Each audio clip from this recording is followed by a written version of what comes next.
নমস্কার বন্ধুরা, cooking talking চ্যানেলে সকল বন্ধুদের জানাই স্বাগত। বন্ধুরা, আজ আমি কুলেখাড়া শাকের রেসিপি নিয়ে এসেছি। তো চলুন দেখে নেওয়া যাক কীভাবে আমি কুলেখাড়া শাক তৈরি করব। এবং দেখুন, এর জন্য এক আঁটি শাক নিয়ে নিয়েছি। তার আগে বন্ধুরা বলে দিই, আমার চ্যানেলটিকে সাবস্ক্রাইব আর বেল আইকন প্রেস করার অনুরোধ। এই দেখুন, শাকগুলোর পাতাগুলোকে একটা একটা করে টুকিয়ে নিচ্ছি। আর এই দেখুন দেখাচ্ছি, এই একটা কাঁটা আছে এই শাকে।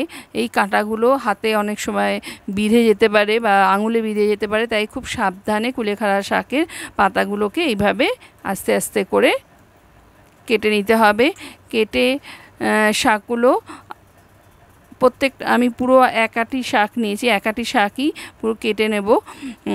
আর পুরোটা তো আজকে খাবো না, কারণ একা এতটা রান্না করে খেতে পারবো না। আর বেশি খাওয়া উচিত না, একটা পরিমাণ মতো খেলেই হবে। এই দেখুন, পাতাগুলো টুকিয়ে নিচ্ছি। নিয়ে মোটামুটি আমার এতগুলো পাতা হয়ে গেছে। দেখুন, এই ঝাঁঝি বাটির ভর্তি হয়ে গেছে, কিন্তু এতটা আমি এখন করব না। আর এর থেকে দেখুন এক মুঠ পাতা নিয়ে নিচ্ছি। বন্ধুরা, যাদের রক্তাল্পতার প্রবলেম থাকে বা আজকালকার ম্যাক্সিমাম মেয়েদেরই রক্তাল্পতা হয় বা হওয়ার সম্ভাবনা থাকে, তাদের এই শাক খেলে আশা করি রক্তাল্পতা দূর হবে। এটা খুবই উপকারী একটা পাতা।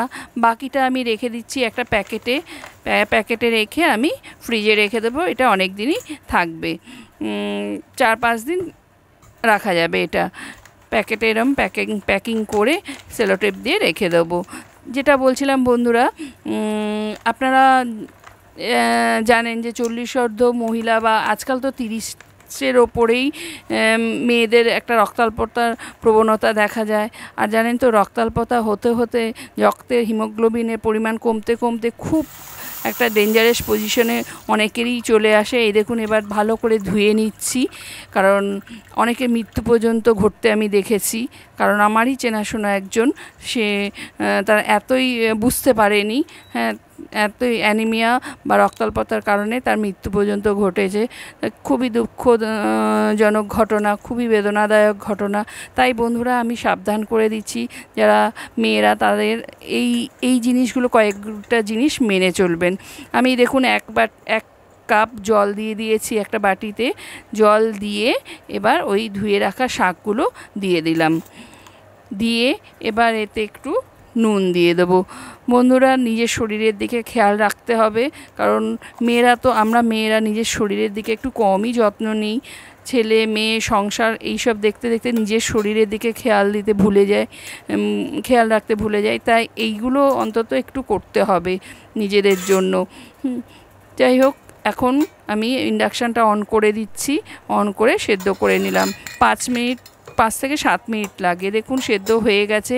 এবার দেখব এটা হাফ কাপ হয়েছে কিনা, কারণ 1 কাপ জলকে আমাকে হাফ কাপ যতক্ষণ না হচ্ছে ততক্ষণ আমাকে এরকম ঢাকা চাপা দিয়ে ফোটাতে হবে।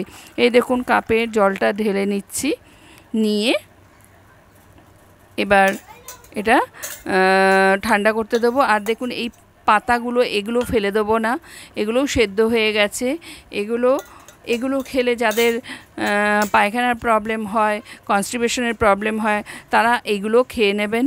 আর এগুলো যাদের নাও হয় তারাও খেয়ে নেবেন। এগুলোও উপকারী, কারণ পাতার মধ্যেও কিছু গুণ থাকে। এগুলো আলু সেদ্ধর সাথে আমি মাখিয়ে নিলাম, কারণ আমিও এগুলো শুধু খেতে পারি না। ওই জন্য আলু সেদ্ধর সাথে মাখিয়ে জলটাকে ঠান্ডা করতে দিয়েছি। দিয়ে ভাতের সাথে এবার আলু সেদ্ধর সাথে ওই মাখানোটা খেয়ে আর জলটাও খেয়ে নেব। আজ এই পর্যন্ত বন্ধুরা, সবাই ভালো থাকবেন। নমস্কার।